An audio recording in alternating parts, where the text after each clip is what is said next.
Hello all, I'm Kanchana here. Welcome back to our YouTube channel. Today I'm going to discuss about a topic that is many customers have been asking for a while now. UK Naric.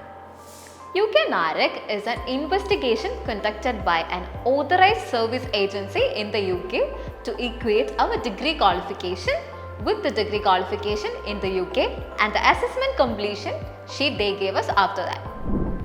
Now, everyone is asking about why everyone is doing UK Naric.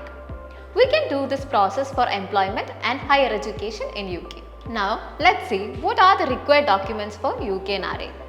Documents required are medium of instruction letter from college, transcript, degree certificate, mail ID, passport copy, phone number.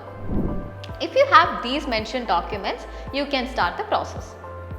Those who have post-BSc, BSc Nursing and MSc Nursing qualification can apply for this. Let us see the duration of the process.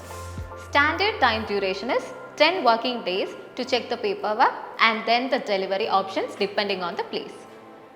24 hours and 48 hours processing time also available. Cost will vary. Contact our customer care number to know more about this and details. So get ready to start the process as soon as possible. So subscribe to our YouTube channel to know more information like this. I'm Kanchana signing off. Keep on watching our channel. See you. Bye.